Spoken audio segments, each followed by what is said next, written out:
안녕하세요. 생생법률쇼 진행을 맡은 김도희입니다. 매주 금요일 생생법률쇼에서는 정치 이슈를 짚어보고 분석하는 시간 함께 하는데요. 오늘은 조대원 개혁신당 최고위원 나와 계십니다. 어서 오세요. 네, 안녕하세요. 네. 한 2주 전에 저희 법률방송에서는 첫 방송 하셨는데 시청자들 반응이 꽤 좋았다고 하더라고요. 사실은 뭐 방송 경험은 좀 있는데 네네. 법률 방송이라고 해서 좀 많이 긴장했습니다.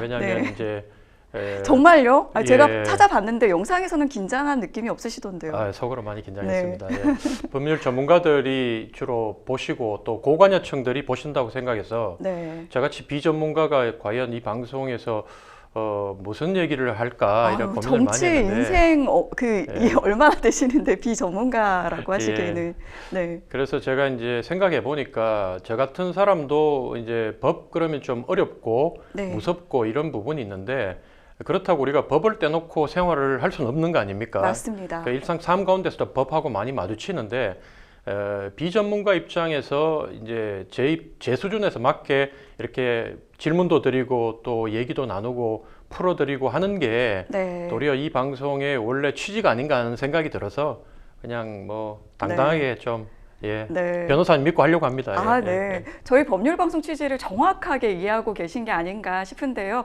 앞으로도 잘 부탁드리겠습니다. 지금 이 방송은 유튜브를 통해서도 실시간으로 함께 방송되고 있습니다. 더불어서 많은 시청 부탁드리겠고요.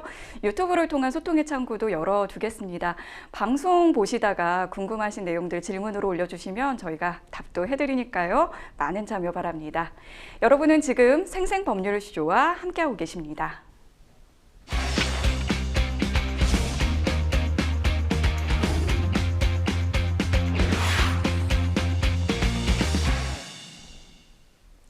요즘 가장 화제가 되고 있는 말은 무엇인지 그 말이 나온 배경과 의미를 다양하게 풀어내는 코너인데요. 지금 가장 핫한 정치 분야의 생생 코멘트, 먼저 첫 번째 말부터 만나보시죠. 탄핵 남발에 대한 역사적 판결. 네, 어제였죠.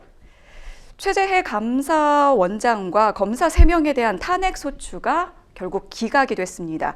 이를 두고 이제 국민의힘 권영세 비대위원장 이렇게 평가를 했습니다. 민주당의 정치적 탄핵 남발에 철퇴를 가한 역사적 판결이다. 뭐 여기에 대해서는 이제 좀 각자 또 다양한 의견들이 있을 것 같은데 먼저 이 최고위원님께서는 이 좀 결과를 예상하셨는지부터 좀 궁금한데요. 예, 뭐 저도 법률 전문가가 아니기 때문에 법적으로 어떻게 될지는 잘 몰랐지만 돌아가는 정치적 분위기를 봤을 때 전부 다 기각될 거다 이렇게 조심스럽게 예측을 하고 있었습니다. 그 이유는 네네. 일단은 이제 뭐 저같이 한쪽 진영에 이렇게 치우친 상태가 아닌 사람이 봤을 때라도 이렇게 명확하게 이게 탄핵 사유가 된다라고 보이는 게 있다면 제가 비록 진영하고 반대적인 생각을 갖고 있다 하더라도 그걸 받아들일 수밖에 없지만 현재 그 네 분에 대해서 이번에 다 기각 나온 분들에 대해서는 진영에 따라 가지고 주장하는 내용들이 좀 갈리고 있을 거예요. 네. 그리고 지금 현재 가장 이제 헌법재판소에서도 고려해야 될 부분들이 뭐냐면 국민들이 현재 전국에 대해서 이 나라 상태에 대해서 상당히 불안하게 여기고 있다. 네네. 예, 대통령이 현재 탄핵돼서 심판을 받고 있는 상황에서 나머지 국무위원들도 줄줄이 탄핵해서 국정 공백을 만드는 부분에 대해 민주당의 고관여층과 이재명 대표를 지지하는 극렬 지지층 빼놓고는 나머지 국민들은 상당하게 불안하게 현 상태를 보고 있는 거거든요. 그래서 대통령 탄핵 결과와 관계없이 나머지 사람들에 대한 탄핵은 좀 너무 과도했지 않나 이렇게 생각하는 사람들이 많았고 그런 민심을 반영해서 결국 헌법재판소에서도 판결을 이렇게 내린 게 아닌가 하는 생각이 듭니다. 네, 이 각각의 내용에 대해서도 좀 이야기를 조금 더 나눠보고 싶긴 한데 이게 이렇게 부실 수사라든지 아니 부실 감사라든지 뭐 그런 부분에 대해서도 뭐 일부 좀 그러한 부분이 있다고 하더라도 이게 탄핵에 이를 정도의 사유는 좀 아니었다 이렇게 보는 것 같거든요. 지금 이 화면에 보시면은 이런 내용들이 나왔는데 여기에 대해서는 좀 구체적으로 어떻게 보셨나요? 예, 맞습니다. 정확하게 보셨고요. 문제가 없다는 게 아니고 네. 문제가 있지만 그 정도로 탄핵할 정도는 네. 아니다라고 지금 보는 겁니다. 네. 그래서 뭐 이걸 가정의 예를 좀 든다면 각 가정마다 다 조금씩 문제가 있지 않습니까? 각 가정마다. 각 네. 가정마다 문제가 있어도 사실 그 부부가 이 갈라지는 부부들 봤을 때 뭔가 결정적인 이유가 있어야지 법원에서도 보고 이 정도면 갈라설 사유가 된다고 하지. 뭐 아버지가 이런 작은 잘못을 좀 했고 어머니가 이런 좀 잘못을 했고 해서 양쪽에서는 서로 불만을 가지고 네네. 싸울 수는 있지만 그걸 가지고 법원이 봤을 때 당신들은 부부가 갈라서는 게 좋다 이렇게 판결 내리기가 쉽지 않듯이 네. 현재의 이 내부 노분의 탄핵 소추를 받은 분들을 바라봤을 때 네네. 다들 이유는 조금씩 있지만 네. 그 이유가 바라보는 관점에 따라 가지고 아주 심각하게 바라보는 쪽과 또 좀 부끄럽고 부족하지만 그걸 가지고 자리에서 끌어내릴 정도는 아니라고 보는 쪽이 많이 갈렸기 때문에 네네. 아마 판결을 낼 때는 전원일치로 이 정도 건으로는 앞으로 향후에라도 탄핵 소추를 하지 못하도록 판례를 남긴 게 아닌가 이런 생각이 들었습니다. 네. 일단은 저희가 또 하나 좀 주목해야 하는 부분은 이 재판관 전원 일치 기각을 받았거든요. 이 전원 일치라는 부분에 대해서는 좀 어떻게 보셨나요? 예, 뭐 법관들도 나름대로 생각이 다 좀 다르겠죠. 네네. 살아온 과정과 그다음에 정치적 성향에 따라서 바라보는 관점이 조금 다르겠지만 현재 나라 자체가 대통령 탄핵이라는 엄청나게 큰 사건으로 나라가 반으로 갈려 있는 상황이다 보니까 이분들이 더 고민을 해서 이 작은 건 조금 상대적으로 이 중요도가 떨어지는 사안에 대해서는 전원 일치 판결을 내리는 게 향후에 더 큰 혼란을 막는 데 도움이 될 거라는 생각을 갖고 네. 각자 생각이 좀 달라도 전원 일치 합의 판정을 내린 게 아닌가 뭐 이런 생각이 듭니다. 네, 재판부의 판단 조금 더 자세히 들여다보겠습니다. 이제 최재 감사원장부터 보자면 이 대통령 국정 운영 지원 발언 위법하지 않다 이렇게 판단을 했고 또 대통령실의 관저 이전 결정 과정에 대한 감사도 부실하지 않다. 그리고 이제 전현희 전 국민권익위원장에 대해서도 이 표적 감사를 했다 이런 사유를 이제 받아들이지 않았거든요. 여기에 대해서도 좀 이제 하나하나 좀 짚어보면 좋을 것 같은데. 좀 설명을 좀 해주실까요? 예, 뭐 감사원은 사실은 행정부 소속이죠. 네. 뭐 제 개인적인 생각은 앞으로 감사원 같은 것도 좀 독립된 기구로 만들어서 계속 진영에 따라서 감사원이 과연 공정하냐, 공정하게 하느냐, 대통령이나 권력자가 이 감사원을 통해서 모든 조직을 장악하고 자기가 원하는 대로 이끌지 않느냐 이런 그 불만과 의구심이 늘 어느 진영에서나 어느 정권에서나 있어 왔기 때문에 이 감사원 부분에 있어서 반대쪽 정권을 잃었던 쪽을 지지하는 쪽에서 바라봤을 때는 네. 감사원이 늘 편향적이다, 공정하지 못하다는 내용을 계속 얘기했던 부분이고 그냥 기구 자체가 예. 약간 그 가지고 있는 그게 좀 제도적으로 좀 한계가 있다고 보시는 예, 거군요. 저는 그렇게 봅니다. 그래서 반대쪽 정권을 가진 쪽에서 봤을 때는 당신들이 권력을 잡았을 때 감사원을 활용했던 거, 이용했던 거에 비하면 이 정도는 아무것도 아니다, 네. 관행이다 이 정도로 얘기를 많이 하기 때문에 네. 현재 이제 정권을 그러니까 야당 쪽에서 바라봤을 때는 방금 네, 앵커께서 표적 감사라는 부분이 예, 있었죠. 지적해 주신 부분들이 네. 다 문제가 되지만 이 대통령을 지지하고 여당 쪽 입장에서 봤을 때는 그 정도는 그냥 통칭이고 감사원의 통상적인 업무였다라고 네. 지금 주장하는 거예요. 그리고 네네. 전현희 국민권익위원장에 대해서도 반대쪽에서는 전현희 위원장을 찍어내기 위해서 계속적으로 표적 감사하고 몰아붙였지 않느냐, 네네. 사임을 강요했지 않느냐라고 얘기하는데 또 반대쪽에서 바라봤을 때는 원래 정권이 바뀌면 전임 정부한테서 임명받은 고위직들은 물러나는 게 관행이었는데 이 양반이 끝까지 물러나지 않고 버텼기 때문에 네. 없는 내용으로 공격한 게 아니라 이 대통령을 지지하고 현재 여당을 지지하는 쪽에서 갖가지 투서, 네네. 그다음에 갖가지 제보 이런 것들이 들어왔기 때문에 조사하는 과정에서 문제가 돼서 이렇게 했던 거지. 네. 이게 아예 없는 내용을 죄가 없거나 예를 들면 제보가 없는 상태에서 억지로 만들어서 법을 위반해가면서 수사한 건 없다, 조사한 건 네네. 없다 이렇게 본 것 같아요. 그래서 네네. 그러니까 정권 반대쪽에서 봤을 때는 문제가 많지만 이 헌법재판관들이 바라봤을 때는 이 정도는 네. 이 정도로도 마찬가지로 이 탄핵할 정도의 감사원장을 탄핵할 정도의 사유는 되지 않는다 이렇게 본 것 같습니다. 네, 지금 이제 화면에 나오는 것처럼 법률 위반의 중대성이 크지 않다 이렇게 봤고요. 앞서 얘기해 주신 것처럼 이게 뭔가 이제 그 개인 감찰뿐만 아니라 이게 사실 다수의 제보를 근거로 해서 이 특정 사안을 감사를 한 부분이고 행정 사무에 대한 관찰도 포함이 돼 있었다. 그래서 뭔가 이제 사퇴를 압박하기 위한 그런 감사였다고 단정하기 어렵다 이렇게 좀 내용이 나와 있고요. 그다음에 이제 이 그 세 명의 검사에 대한 탄핵소추 사유도 한번 좀 살펴볼까 하는데요. 일단 이창수 중앙지검장, 조상원 검사, 최재훈 검사 이 탄핵소추 사유가 사실 이제 모두 김건희 여사의 이 도이치모터스 주가 조작 사건과 관련해서 뭐 이른바 이제 황제 조사를 했다, 좀 편의를 봐줬다, 뭐 이런 부분들 좀 부실 수사에 대한 이야기를 좀 했는데 이 부분도 이제 어쨌든 전원일치 의견으로 기각이 됐거든요. 여기에 대해서는 또 어떻게 생각하십니까?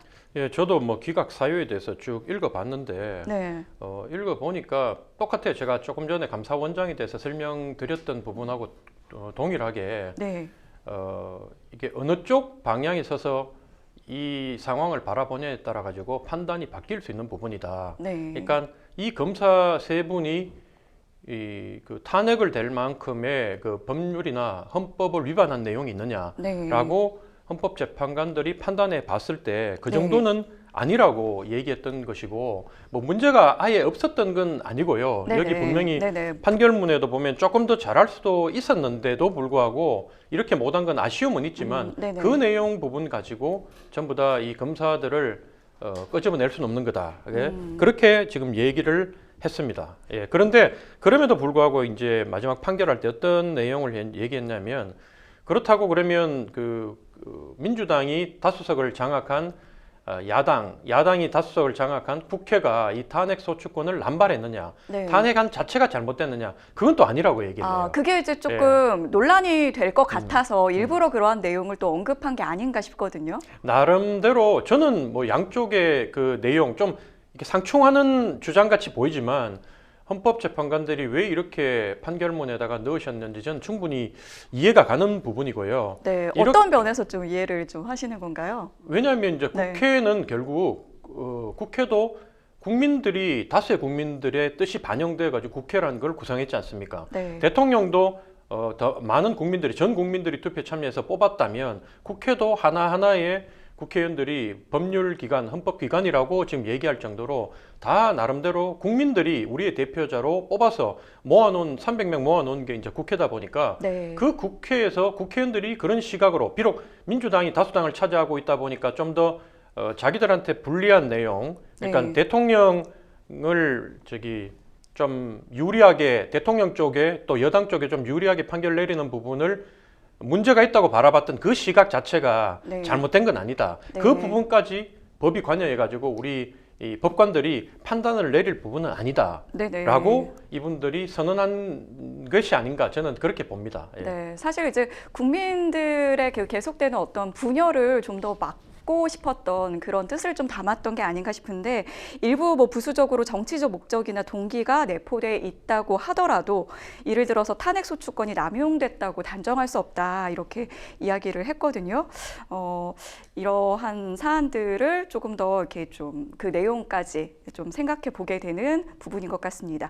일단 윤석열 대통령의 어떤 탄핵 심판 선고 시점이나 전망 등에 대해서는 잠시 후에 좀 더 자세히 이야기 나눠보도록 하겠고요. 이어서 두 번째 생생 코멘트 만나보겠습니다. 제 귀를 의심하지 않을 수 없었다.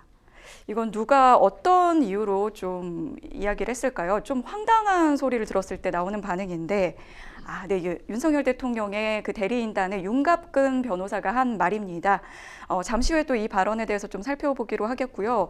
이제 우선 어제 이제 감사원장이랑 이제 검사 3명에 대한 탄핵 기각 선고가 나온 이후에 윤갑근 변호사의 반응을 좀 보려고 하는데요. 감사원장에 대한 탄핵은 대통령께서 비상계엄을 선포하게 된 결정적인 계기였다. 이렇게 이야기를 하면서 비상계엄 정당성이 증명되고 있다. 이렇게 이야기를 했습니다. 이 발언은 좀 어떻게 들으셨나요? 그건 뭐 윤석열 대통령을 법적으로 대리하는 분의 네. 그쪽 생각이고요. 네네. 예, 뭐 그러면 감사원장이 좀 여기 감사원장이 크게 잘못하지 않았는데 이걸 탄핵하는 것 때문에 네. 대통령이 비상계엄을 한 게 정당하다고 얘기하면 앞으로 이런 상황이 오면 계속 비상계엄 하겠다는 소리로 들리잖아요. 아. 그러면 그렇게 얘기했을 때 얼마나 많은 국민들이 앞으로도 대통령이 자기 마음에 안 들고 자기 측근들이나 뭐 자기가 임명한 사람들이 다수석을 차지한 야당에 의해서 탄핵이 되면 그때마다 이 비상계엄 카드를 꺼내가지고 칼을 휘두르면 국민들이 얼마나 불안하겠어요. 네. 저도 지금도 그때 당시를 떠올려 보면 뭐 제가 군 출신이고 한데도 비상계엄 사태가 나오고 그다음 포고령이 발표되는데 머리가 쭈삣 서는 네. 예, 경험을 했는데 오히려 두려움을 어떤 경험했는데 상황인지를 더 아시기 때문에 더 좀 두렵거나 이 상황에 대한 그 긴급성을 좀 아시지 않았을까 싶기도 그렇죠. 한데요. 그날 제가 이제 국회로 밤에 차를 몰고 가면서 이제 이 집사람한테 내가 국회로 가봐야 되겠다라고 네네. 얘기했고 그래도 명색이 최고위원인데 네네. 그때 제가 바쁜데 목욕을 다시 해요. 네. 그래서 우리 가족이 이 바쁜데 그 너리 터져가지고 왜 또 목욕을 하냐 그래서 혹시 내가 잡혀갈지도 모르니까. 네. 아, 그런 왜냐하면 예, 것까지. 비상계엄 상황이 나고 포고령 내용을 보면 일체 정치적 활동, 정권에 네네. 반하는 은행이나 뭐 집회를 못 한다고 했기 때문에 네네. 제가 체포될 수도 있다는 생각이 들었고 뭐 상상하기도 싫지만 유혈 사태가 날 수도 있다는 생각을 했기 때문에 네. 제가 옷부터 갈아입고 갔던 겁니다. 네. 갔는데 그 정도로 저는 상황을 엄하게 봤기 때문에 그 상황을 대통령의 법률 대리인이란 분이 이제 감사원장의 탄핵이 기각됐기 때문에 대통령의 비상계엄의 정당성이 부여됐다고 네. 얘기하는 것은 전혀 제가 동의할 수 없는 부분이고요. 근데 일부 언론에서는 이 감사원장과 검사들의 탄핵 기각과 관련해서 약간 윤석열 대통령의 그 탄핵 선고에 대해서도 어떤 영향이 좀 있지 않을까 좀 기대하는 예. 그런 논조의 글도 나오고 있긴 하거든요. 그거는 정말로 봤을 때 정말 이제 앵커께서 잘 지적하셨는데 딱 기대고요. 네. 각 진영에서 지금 아주 큰 사건이 걸려 있다 보니까 그 밑에 있는 작은 재판의 결과에 따라 가지고 각자 유리한 쪽으로 지금 대중들을 동원하고 선동을 해야 되는 상황이다 네네. 보니까 거기에 따라서 일희일비를 하고 있어요. 아. 사실 지금 정치권에 있는 분들 따져보면 뭐 국가 전체를 생각하고 공동체를 생각하는 게 아니라 오로지 자기 정당과 자기의 지키고 있는 기득권, 자기 배지 이런 걸 생각하는 분들이기 때문에 네네. 그분들이 이런 결과가 나올 때마다 공동체 전체를 생각하면서 앞으로 우리 국가가 나가야 될 방향까지 생각하면서 신중하게 한마디 한마디를 전하는 게 아니고 네네. 뭐 일희일비 정말 일반 국민들보다 더 가볍게 처신하는 걸 보고 저는 늘 안타깝게 생각하고 있고요. 네. 이게 이제 감사원장에 대한 탄핵이 기각이 났다는 부분이 저도 앞으로 대통령 탄핵 심판에 어떤 결과를 미칠까 제가 곰곰이 정말 고민하고 사색을 좀 해봤는데 네. 이게 대통령 탄핵에 대통령 쪽에 유리한 결과가 날 수도 있지만 그렇게 또 읽을 수도 있지만 또 한편으로 따져보면 불리하게 작용할 수도 있다라는 생각이 전 들었어요. 어떤 면에서 그런 생각을 하시는 건지. 왜냐하면 진짜 현재 헌법재판소 재판관들도 네. 현재의 전국 우리 공동체가 이렇게 분열되어 있는 부분에 대해서 상당히 많은 우려를 하고 있다는 것을 네. 제가 네네. 피부로 느낄 수가 있고요. 사실은 이분들은 정치적 고려를 하지 않고 법만 놓고 판단하는 게 이게 이제 원안이지만 현재 그럴 수 없는 정치가 실종되고 정치가 너무 후진적으로 퇴보하면서 우리 사회의 발전과 안정을 저해하는 아주 심각한 주요 요소, 변수 중에 하나로 이미 국민들이 인식하고 있기 때문에 네. 헌법재판관들만이라도 이거를 마지막 보루로서 지켜야 된다는 책임감을 갖고 있는 것 같아요. 그러다 네. 보니까 현재 4명에 대해서 총 8명이죠. 지금까지 탄핵을 기각했던 그 줄탄핵이라고 주장하는 부분에 대해서 기각한 게 총 8건인데 네. 그 8건은 어떻게 보면 대통령 탄핵을 위해서 균형을 맞추기 위해서 아, 또 그렇게 보시는군요. 전원일치로 전원일치로 이제 반대 의견을 가진 분들도 있었지만 진보적인 성향의 헌법재판관들도 있었지만 이 네. 만장일치로 네. 판결을 내리면서 힘을 실어줬고 반대로 마찬가지로 그렇기 때문에 대통령 탄핵이 됐을 때 사회가 혼란이 오는 걸 최대한 그 혼란의 가능성을 낮춰놓고 탄핵하려고 하는 게 아닌가라는 네. 생각도 저는 들었습니다. 네. 예. 일부에서는 또 별개라고 보는 견해도 있는 것 같고 다양한 이야기들이 나오고 있는데 일단 저희가 이제 앞서 제 귀를 의심하지 않을 수 없었다. 이 부분 이제 윤곽근 변호사가 이 말을 한 건 그제 이제 국회 법사위 현안 질의에 출석한 천대엽 그 처장의 대법원 법원 행정처장의 이 발언 때문이었는데요. 여기에 대해서 좀 비판을 한 내용이었습니다. 이 행정처장이 했던 말이요. 검찰이 즉시 항고를 제기해서 상급신의 판단을 받아볼 필요가 있다. 이렇게 발언을 했거든요. 사실 뭐 법원 행정처장이기도 하지만 대법원이기도 하거든요. 이 부분 때문에 사실 그 여당에서도 뭐 삼권 분립, 정치 중립 위반, 뭐 경솔했다 이렇게 비판이 좀 목소리가 나왔는데 어떻게 보시나요? 저는 뭐 이분이 대법관이란 것 때문에 또 양당에서는 대법원의 이 의견이 이 대법원의 의견을 처장이 대변한 게 아닌가, 그런 대법원의 분위기를 반영한 게 아닌가라는 우려와 기대가 동시에 양당에 의해서 갈리고 있는 것 같은데 네. 저는 뭐 그렇게 큰 의미를 부여하고 싶진 않고요. 이 대엽 법원 행정처장이 맡고 있는 일이 행정에 관계된 법원에 대한 행정의 수장 아닙니까? 네네. 어떻게 보면 그러다 보니까 이분이 우려했던 부분이 그 일관성 부분이 아닌가. 사실 우리가 이제 공동체를 유지할 때 각각의 생각이 다르고 그다음에 이해관계가 충돌하는 많은 개인들이 모여서 공동체를 구성하고 있는데 국가라는 공동체를 구성함에 있어서 적어도 이 공동체 안정이 깨지지 않기 위해서는 최소한의 부분, 가장 핵심적이고 중요한 부분을 법이라는 수단을 통해서 이렇게 약속을 해놓은 거거든요. 네. 근데 그 약속을 우리 전체 공동체 구성원들이 지켰을 때 공동체의 안정이 이루어지는 건데 중요한 거는 이제 이 구성원들이 최근에 이 법에 대해서 불신하게 되는 계기가 너무 많았고, 네. 예, 그래서 법조인들을 믿지 않는 부분들이 솔직히 많거든요. 그러다 네. 보니까 이런 부분들에 있어서 가장 흔들리게 된 게 왜 저 사람한테는 저런 잣대가 적용이 되고 왜 나한테는 이런 잣대가 적용되느냐. 특히 나한테 불리하게 결론이 나면 이게 불공정하다라고 이제 느끼는 거거든요. 그래서 이 행정처장이 얘기했던 것도 누구는 구속을 시켜가지고 일수로 계산을 하고 네. 누구는 시간으로 계산하고 네. 이런 부분들이 지금까지의 관행은 일수로 계산해 왔는데 네. 이걸 윤석열 대통령한테만 시간으로 계산하니까 네. 그동안은 이제 날로 예. 계산을 했는데 예. 갑자기 이렇게 잣대를 바꾼 결정이 나왔고 또 거기에 대해서 즉시 항고를 하지 않았고 이런 부분들이 그렇죠. 네. 그러니까 대통령한테만 시간으로 계산해서 대통령을 결국 풀어주는 결과, 대통령한테 유리한 결과가 났는데 그러면 그 이제 주장하는 게 보수 쪽에서 주장하는 거는 원래 구속을 하고 인신 구속을 할 때는 무죄 추정의 원칙도 있고 그다음에 최대한 피의자한테 유리하게 법이 해석해야 되는 게 있다. 네네. 그렇기 때문에 그렇게 한 거다라고 얘기를 하는데 만약에 그렇다면 윤석열 대통령의 판결을 통해서 앞으로 일반인들도 이 혜택을 받을 수 있어야 되는데 네네. 지금 보니까 검찰에서 네. 지시를 내리기를 그냥 앞으로도 날로 다 계속 날로 네. 해라. 네. 일수로 계산하고 대통령이 관계없이 그냥 일수로 해라. 저런 지시가 내려졌다고 하더라고요. 그러니까 네. 그게 이제 국민들이 바라봤을 때, 이게 뭐지라고 생각이 들고 그러면 이제 우리 국민들이 생각할 때 또 하나 더 의문이 되는 건 뭐냐면 네.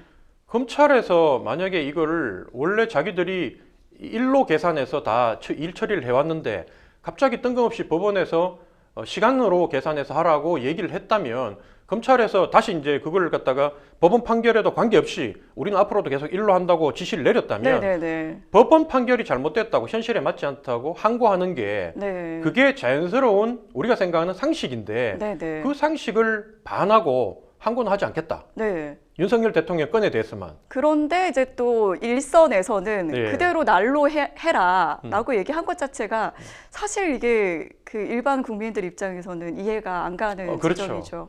예, 그래서 이런 부분들을 아무리 국민들이 우리가 비전문가라고 하지만 그냥 상식이 있거든요. 상식적으로 생각해 봤을 때 도무지 이해가 안 되기 때문에 고개를 갸우뚱하는 거고 특히나 대통령에 대해서 반대쪽에 있는 다수의 국민들, 현재 대통령 탄핵을 원하는 국민들이 과반은 넘어가고 있지 않습니까? 네네. 여론조사마다 수치는 좀 다르지만 일관되게 과반이 넘어가고 있는데 그 다수의 국민들이 바라봤을 때는 이게 뭐지라고 생각하는 단계를 넘어서 검찰에 대한 불신, 그다음에 법원에 대한 불신이 더 폭발하게 되는 거예요. 그래서 네네. 이런 권력을 가진 쪽에 소위 말해서 좀 표현이 거칠지만 빌붙어서 법원과 검찰이 대통령한테 권력자한테 유리한 판결을 내리는 게 아닌가라는 의심을 하게 만들었고, 이런 점에 있어서 공동체 안정이 현저하게 법원 판결을 통해서 이게 흔들리고 있다 보니까 네. 아마 이 행정처장이 이 자기 행정적인 면을 가지고 네. 이 부분을 에둘러서 문제점을 제기한 게 아닌가. 어쨌든 예. 상급심 법원의 어떤 판단을 좀 받아서 이 기준을 좀 정립하는 게 낫지 맞아요. 않겠느냐 이런 얘기를 했는데, 사실 이 구속기간 산정 방식이 그동안에 해왔던 어떤 그 관행과는 상당히 이번에 좀 달랐던 부분이 있다 보니까 전체 사법 시스템이 좀 혼란이 올 수 있다 이런 우려가 나오고 있거든요. 여기에 대해서도 좀 그러니까 이제 그 당장 자기가 여기에 해당되는 그 피해자로 구속돼 있거나 이런 사람들이 네네. 봤을 때는 이걸 내가 이게 나도 한번 해봐야겠다. 예, 네네. 이걸 해야 되는지 말아야 되는지 네네. 고민하게 되는데, 또 얘기하기는 일선에서 법원에 관계되고 뭐 판사들이나 이런 분들이 네. 일반인들은 내도 별로 도움이 안 될 거다라고. 아, 그래요? 예, 네. 뭐 왜냐하면 이게 이제 건이 그렇게 많지 않고, 네네. 사실은 저도 이 사건 나기 전까지는 체포적부심과 구속적부심이 다른 거를 몰랐거든요. 네. 그걸 어떻게 다 압니까, 일반인들이. 그렇죠. 근데 네. 체포적부심이라는 거를 통해서 어쨌든 윤석열 대통령이 혜택을 보고 뭐 이런 부분들이 네. 있다 보니까 국민들이 바라봤을 때는 결국은 법기술자들, 법을 잘하는 사람들은 저렇게 또 빠져나가는데, 우리한테는 또 얘기하기를 이렇게 해본들 별로 도움되는 일이 없다, 피해자한테. 이렇게 네. 많은 분들이 얘기하고 뭐 변호사님들도 그렇게 얘기를 하다 보니까 네. 그럼 도대체 이건 뭘 어떻게 하라는 거냐, 네네. 이런 혼란이 있는 거죠. 그리고 억울한 마음도 좀 드는 거고요. 예. 네, 그렇군요. 내가 법을 잘 몰라서 이렇게 또 피해를 보는 게 아니냐 이런 또 억울한 마음을 좀 호소하는 분들도 계실 수 있다는 이야기까지 나눠봤습니다. 계속해서 세 번째 생생 코멘트 만나보시죠. 겁먹은 이재명, 양심과 염치 없다.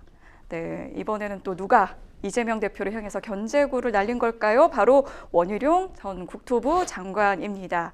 이 더불어민주당 이재명 대표 공직선거법 위반 사건 항소심 재판부에 위헌 법률 심판 제청 신청을 한 것을 좀 비판한 건데요.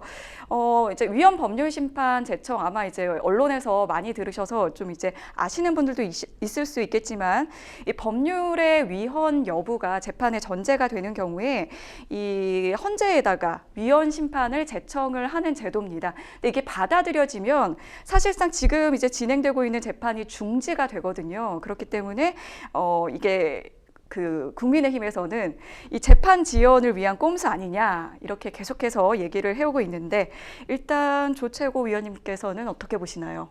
뭐 국민의힘에서는 당연히 그렇게 생각할 것이고요. 네. 국민의힘이 아니더라도 이재명 대표가 재판을 피하려고 한다, 최대한 늦추려고 한다는 생각을 국민 다수가 지금 하고 있어요. 네. 예, 뭐 지금까지 바라봤을 때 통지서라고 하죠. 네네. 예, 재판하라고 출석하라고 통지서 날라오면 그것도 뻔히 이재명 대표는 맨날 TV에 나오고 네. 전국 곳곳으로 돌아다니고 주거가 확실한 사람인데 그걸 갖다가 안 받고 미루고. 최대한 안 받고. 예. 네네. 그리고 이재명 대표 같은 경우에는 진짜 유명한 대한민국 로펌 이상의 법률 네, 전문가. 조력자들이 네네. 이재명 대표를 옹이하고 보호하고 있음에도 불구하고, 그러면 뭐 이렇게 준비 서면 같은 거 있잖아요. 네. 제출해야 되는 항소 이유서 뭐 이런 것들을 빨리 제출을 해서 그 실력자들이 빨리 제출해서 재판을 빨리 받으면 되는데, 네. 또 특히나 본인들이 억울하다, 무죄라고 얘기하지 않습니까? 네. 무죄라고 얘기하고 죄가 없다고 얘기하는 사람 같으면 빨리 이 사법 리스크를 벗어나기 위한 조치를 해야 되는데, 지금까지 이분이 하는 행동을 보면 어떻게든 재판을 대선 뒤로 네. 미뤄서 그 사법 리스크를 안고 있는 상태에서 대선을 통해서, 재판을 통해서 자기의 죄를 벗는 게 아니라 네. 대선 결과를 통해서 사법 리스크를 돌파하겠다는 이 생각이, 의도가 너무나 많이 읽혀왔기 때문에 네네. 국민들은 이러한 행동 하나하나가 이재명 대표의 꼼수라고 볼 수밖에 없는 상황이죠. 네, 일단 이 위헌법률 심판 제청 신청이 이번이 처음이 아니거든요. 그리고 그 내용을 보면은 공직선거법 제250조 1항 허위의 사실 부분에 대한 이 해석에 위헌 소지가 있다 이렇게 주장을 하고 있는데 이재명 대표는 이제 이 법이 이제 전 세계에서 뭐 유일하다 이렇게 주장을 하고 있지만 상당수 국가에서는 관련 또 처벌 규정이 있다고 합니다. 최고위원님께서도 사실 미국에서 또 정치를 공부하신 걸로 알고 있는데 이 허위사실 공표죄에 대해서는 또 어떻게 바라보시나요? 저는 뭐 제가 직접 안 당해봐가 모르겠는데, 네. 근데 사실 뭐 저 같은 경우에도 모욕죄로 한번 이렇게 재판까지 받았던 기억이 나거든요. 네. 근데 그때도 참 헷갈렸던 건 뭐냐면 뭐 예를 들어 가지고 정치인한테 독재자라고 얘기한 부분, 야비하다고 얘기한 부분은 정치인의 차후 평판에 영향을 미쳐서 선거 결과에 영향을 미치기 때문에 유죄라고 판단을 하고, 네. 그런데 똑같은 상황에서 그때 당시에 변희재 대표하고 그다음에 탁현민 행정관하고 소송한 부분, 또라이라고 얘기한 부분은 또 죄가 없다라고 또 판결을 하는 걸 보고, 네네. 저도 재판부에 가서 도대체 어떤 단어는 모욕죄가 되고 어떤 단어는 모욕죄가 되지 않는지 정확하게 단어별로 법원에서 다 정해달라고. 이렇게 표가 있어서 예, 이 예. 말들은 안 된다. 예. 네. 근데 그 모욕죄 부분은 사실은 선진국에는 다수의 선진국에서는 없는 부분이거든요. 네. 형사에서는 정하지 않고 민사를 통해서 이제 본인이 피해를 입었다면 구제를 받는 방법을 취하지, 국가에서 좀 험한 말을 하라 말아라 해서 형사로 처벌하지 않는다는 거를 네네. 저도 이제 제시했던 부분이 있는데, 또 이재명 대표의 이 부분에 대해서는 뭐 여러 가지 다양한 의견이 있을 수 있다고 저는 생각합니다. 네, 그리고 네네. 이재명 대표가 한 개인이었다면 저는 이렇게 하는 부분을 욕하고 싶진 않아요. 그렇지만 현재 이재명 대표는 뭐 어떻게 보면 대통령 다음으로 권력이 센 우리나라 제2의 권력자였고, 네. 근데 현재는 윤석열 대통령이 탄핵이 돼서 힘을 잃었기 때문에 현재 차기 집권이 가장 유력해 보이는 현재 네네. 상황으로만 네네. 보면, 네, 지지율만 대선 후보 보면, 중에서는 예, 예. 네네. 그러다 보니까 가장 막강한 권력을 가진 사람인데 그 인물이 본인의 그 정치적 목적을 위해서 국민들이 불안해하고 공동체 전체가 불안정한 상태에 빠지는 상황을 계속 방치하면서 자기의 이 개인적인 부분을 활용하고 이용하고 있다는 부분에 대해서는 네. 아무리 좋게 봐주려고 해도 이해가 되지 않는다. 그래서 이런 부분들이 종합됐기 때문에 지금 국민의힘이 여러 가지 문제가 많고 대통령 탄핵까지 당하고 했음에도 불구하고 민주당이 최초의 이 윤석열 대통령이 계엄 선포했을 때 민주당의 지지율과 그다음 대통령 탄핵에 대한 지지율이 지금 몇 달 사이 완전히 까먹어서 거의 비슷해졌잖아요. 네네. 이 부분에 가장 큰 책임은 이재명 대표에게 있다. 그래서 제가 봤을 때는 지도자로서는 좀 상당히 문제가 있다. 그런 네. 생각이 듭니다. 네, 이재명 대표 이제 최근에 이제 한 유튜브 채널에 출연해서 줄탄핵 지적에 대해서 이런 발언을 했습니다. 탄핵 소추안 통과가 많은 건 사실인데 우리가 좋아서 했겠냐 이렇게 발언을 했는데 이 부분은 좀 어떻게 해석을 해야 할까요? 그 좋아서 한 게 아니라고 하면 그럼 뭐 필요해서 했다는 거 아니겠습니까? 좋아서 한 게 아니라 어쩔 네. 수 없이 이거 필요했다라고 이제 좀 피력을 하는 거겠죠? 그 말도 저는 뭐 쉽게 수긍하기 힘든 게, 이재명 대표가 이 탄핵 부분에 대해서 네.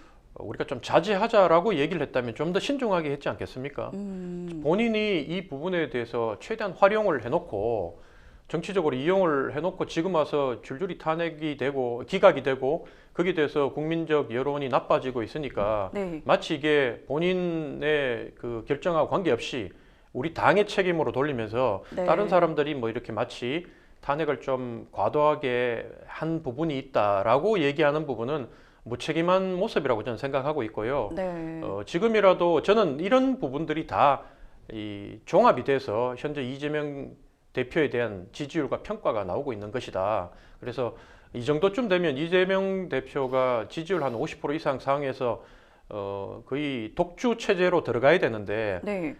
국민의 지금 현재 눈으로 보면 지지율 그 배치를 보면 이재명 대표가 압도적으로 보이지만 이재명 대표가 단 한 번도 50%를 돌파해 본 적이 없어요. 네. 여론조사를 보면 지지율이 거의 40% 초반대에 이렇게 묶여 있는 이유는 그게 이제 상대적으로 높아 보이는 거는 국민의힘 후보들이 원체 질이 멸렬하다 보니까 이게 뭐 비율이 다 20% 이하하고 10% 이하다 보니까 상대적으로 높아 보이는 거지. 만약에 국민의힘이나 이쪽에서 중도층까지 끌어안는 인물로 네. 결집이 되고 난다면 대통령 탄핵 부분을 잘 정리를 하고 난 뒤에 1대1 대우를 형성한다면 이재명 대표로 이긴다는 보장도 없는 거예요, 지금. 그럼 그 앞에 그 탄핵이 계속해서 이제 기각됐던 부분들이 좀 여론에 좀 영향을 좀 미친다고 줬죠. 보시나요? 예, 국민들이 바라봤을 때 이재명 대표를 안정적인 신뢰할 수 있는 지도자로 보지 않는다. 이런 부분들이 쌓이다 보니까. 그래서 탄핵 부분이 사실은 대통령이 탄핵된 상태에서 저는 국민의힘이 기사회생할 수 있는 반등의 계기를 이재명 대표가 만들어줬다고 보는데요.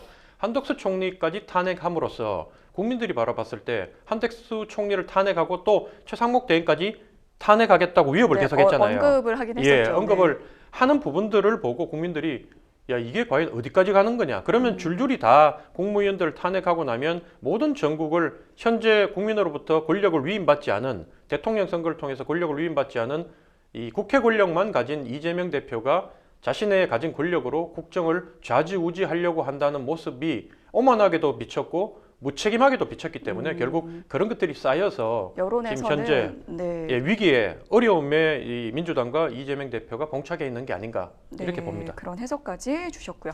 지금까지 생생 코멘트 만나봤고요. 저희는 잠시 후 뉴스픽스로 돌아오겠습니다. 여러분은 지금 생생 법률쇼와 함께하고 계십니다.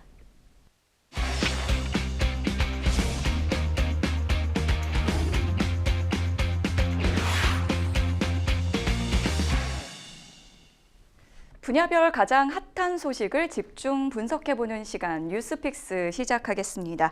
오늘 만나볼 첫 번째 주제는 최장기간 숙고하는 헌재, 윤 대통령 탄핵 심판 전망은입니다. 네, 12월 3일에 이제 비상계엄 선포가 있었고요. 그 선포가 된 후 100일이 지났습니다. 어떻게 보면 지금 윤석열 대통령은 그 탄핵 심판과 형사 재판을 지금 동시에 받고 있는 최초의 현직 대통령이 됐는데요. 일단 지금 이제 12월 4일에 바로 이제 국회에서 비상계엄 해제 요구를 했고 이제 결의안이 통과가 됐었고 이제 14일에 탄핵소추안이 통과가 됐고요. 그 이후로 이제 사실 이 탄핵 심판 변론 준비기일이 열렸고 공수처에서 체포 시도를 하다가 사실은 1차 체포 시도에서는 체포가 이루어지지 않았고 2차에서 체포를 했습니다. 그리고 이제 1월 26일에 구속 기소가 됐고 사실 변론 종결이 11차에 걸쳐서 이뤄진 다음에 2월 25일에 종결이 됐습니다. 그런데 갑자기 3월 7일에 구속 취소 결정이 나왔고요.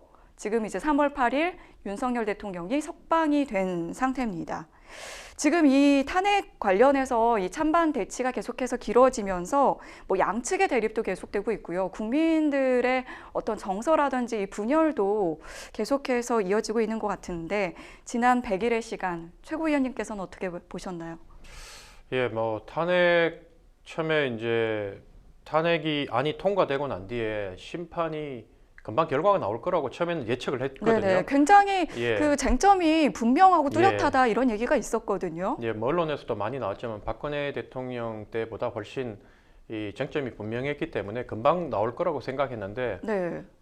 탄핵 심판을 하는 과정에서 갖가지 그 절차상의 문제라든가 그다음에 또 내란죄를 무리하게 민주당에서 적용을 네네. 하려고 했다가 그래서 그 부분을 현재 또 빼기도 네네. 하고 예, 그래서 이런 것들을 과거 사례로 바라보면 처음에 이제 노무현 대통령 탄핵했을 때 정치 개입에 뭐 여러 가지 문제점은 있었지만 대통령 탄핵하려면 뭐 예를 들면 뇌물 정도는 먹어야지 이렇게 탄핵을 하지 이렇게 헌법재판소의 판결문을 보면 나와요. 이런 현격한 죄가 있어야지 대통령을 탄핵을 하지 그냥 어떻게 뭐 그 정도 정치 개입한 그 정도로 탄핵을 하느냐라는 게 나오다 보니까 박근혜 대통령 때는 어쨌든 뇌물죄를 엮으려고 많이 했다가 그 부분이 또 입증이 안 되니까 그 부분은 아니지만 현저하게 대통령직을 수행하기에 어려울 정도로 여러 가지 문제점이 많다고 해서 결국 대통령을 탄핵했거든요. 네. 근데 이 부분도 지금 보면 내란죄를 처음에 내란죄로 우리가 다 국민들이 이제 탄핵 재판에 대해서 처음부터 끝까지 다 지켜보지 않은 국민들은 내란으로 들어가는 게 아니냐라고 생각을 했었는데 또 중간에 이게 무리하다고 생각하니까 정청래 법사위원장이 또 내란은 빼고 판단을 해달라고 지금 얘기하는 거 아닙니까? 그런 혼선이 계속 되면서 이게 이제 길어졌고, 가장 결정적인 거는 이제 제가 정치하는 입장에서 바라봤을 때는 네네. 박근혜 대통령 때는 쟁점이 더 복잡했음에도 대통령에 대한 지지율이 한 5%까지 추락해서 탄핵 심판을 내릴 때도 10% 밑으로 떨어져 있었거든요. 그러면 심리적 예. 부담이 지금보다는 예. 좀 덜했을 적었죠. 것이라고. 네네. 헌법재판관들이 판단을 내리는 데 있어서 부담이 적었는데, 뭐 항상 이렇게 자기가 원하는 결과가 나지 않는 쪽에서는 헌법재판소가 법대로 판결하지 않고 정치재판한다, 인민재판을 한다고 비판을 하지만, 법도 결국은 그 사람이 만든 거고 네. 더 많은 국민들이 약속에 의해서 지키겠다고 동의해서 이루어진 건데, 네. 그 다수의 국민들이 돌아서 버리면 그게 무용지물이 되거든요. 그걸 헌법재판관들도 잘 알고 계실 거고. 근데 현재 같은 경우에는 어쨌든 이 여론이 너무 팽팽해요. 네. 한쪽 편을 그냥 일방적으로 들어주기에는 이거는 너무 자기들이 나중에 후폭풍이 감당이 안 되고, 그리고 헌법재판관들도 각자 정치적 성향이 있잖아요. 네네. 본인들이 평생을 살아오면서 한 50년, 60년 살아오면서 갖고 있는 소신이란 게 있는데 그게 영향을 안 받을 수가 없거든요. 근데 이게 여론이 확실히 국민 전체가 넘어갔다면 그 소신하고 좀 반하더라도 결론을 내릴 수가 있겠지만, 현재 같은 경우에는 자기가 지지하는 쪽, 자기가 가져온 쪽에 소신을 가져도 충분히 자기가 향후 판결을 내리고 난 뒤에도 떳떳하게 지낼 수 있고, 도리어 자기의 소신과 반하는 결정에 따라갔을 때 그 뒷감당을 감당하기 어렵다고 보니까 이 재판이 계속 이렇게 늘어지면서 판결을 뒤로 계속 미루고 있다. 거기에다가 한 가지 제가 더 네네. 강조하고 싶은 거는, 네네. 가장 결정적인 게 이재명 대표의 재판이 3월 26일 날 2심 결과가 나지 않습니까? 네네. 26일이죠. 많은 민심들은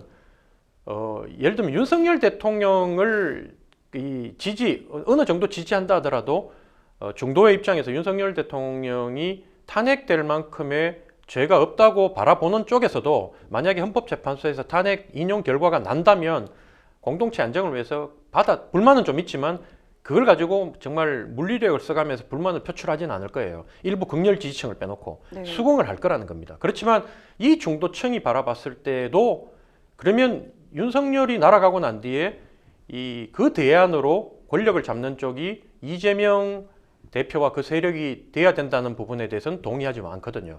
그렇기 때문에 적어도 2심 판결이 어떻게 될지는 모르지만 2심 판결을 보고 그 네. 결과를 보고 이재명 대표가 법을 어겼는지 안 어겼는지 그 결과를 보고 우리가 판단을 해야 되겠다고 많은 중도층들이 생각을 하고 있다 보니까 이런 점들이 헌법재판관들한테 전달이 돼서 네네. 판결이 적어도 제가 봤을 때는 26일 이재명 대표 2심 결과가 날 때까지, 그전에는 윤석열 대통령의 탄핵 심판 결과가 나기 힘들지 않나, 저는 그렇게 예상을 하고 있습니다. 지금 자연스럽게 이제 헌재 숙고가 좀 길어지는 배경에 대해서 이제 의견을 주셨는데, 그렇다면은 지금 원래는 가장 유력하게 생각을 했던 게 오늘이었거든요. 14일. 예. 오늘 나올 것 같다라고 했지만 사실 아직 그 선고가 언제 나올지도 지금 나오지 않은 상태고, 다음 주 화요일에 이제 18일에는 박성재 법무부 장관 이제 변론이 또 지금 예상이 되어 있어서 언제 정도로 그러면 좀 예상을 하고 계실까요? 뭐 제가 가까운 분들하고 이런 걸 좀